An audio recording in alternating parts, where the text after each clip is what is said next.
Donald Trump, talking about getting rid of DEI, said this, number 17.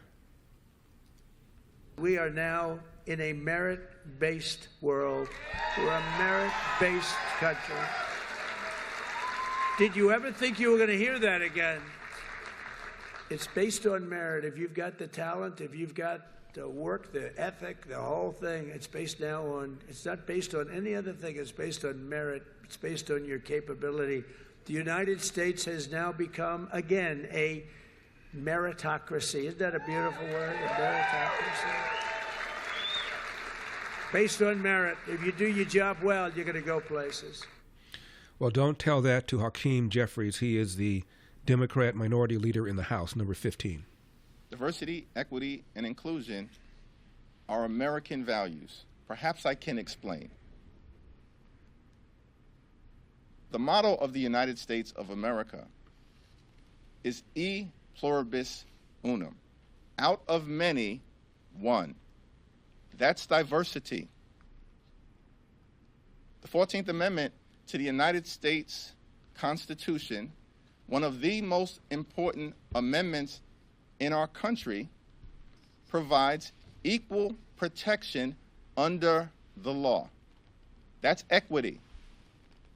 In this country, we pledge allegiance to the flag of the United States of America, a flag that we just presented to the new president and vice president. And in that pledge, we promise one nation under God, indivisible, with liberty and justice for all. ALL. That's inclusion. Not complicated. Diversity, equity, and inclusion are American values. It's about economic opportunity. It's about merit for everyone, based on what you know, not who you know. If you can follow that logic. Remember what Kamala Harris said? You know, just look around the room and see who isn't there. Look around the room and see who isn't there. Are you kidding me? Everywhere affirmative action has been on the ballot, voters have turned it down. Whether Michigan, whether California, which they've done twice. What is American about having a color-coordinated society as opposed to a colorblind society? By the way, somebody called and said, I sound like I need some ivermectin. Well, I'm getting over a cold. I'll be fine.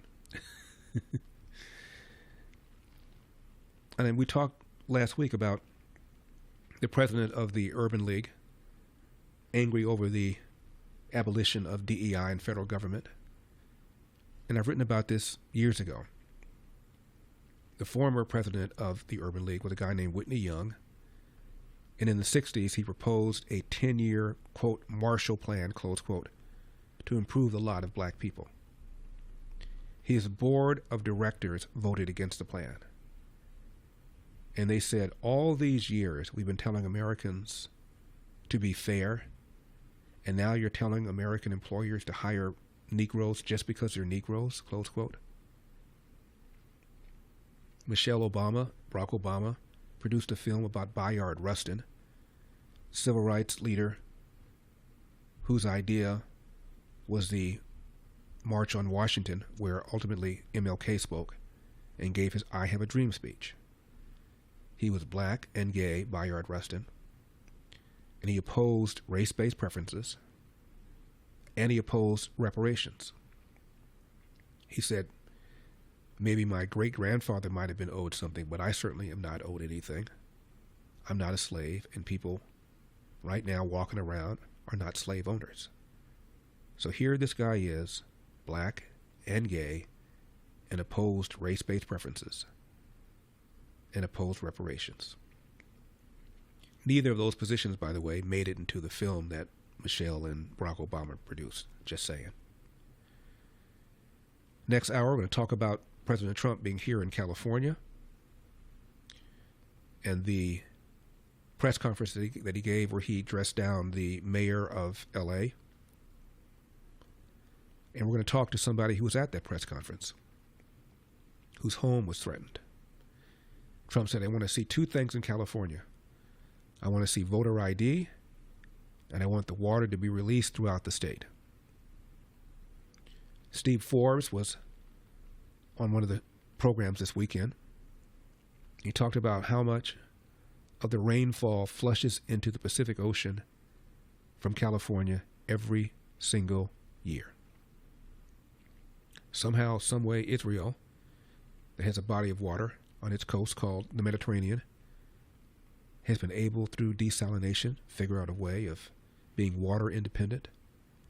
We have a small body of water called the Pacific Ocean, and we haven't been able to figure this out. It's absurd.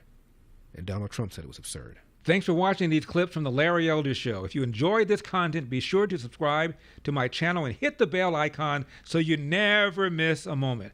More thought-provoking discussions are just a click away, so stay tuned, and we'll see you in the next one.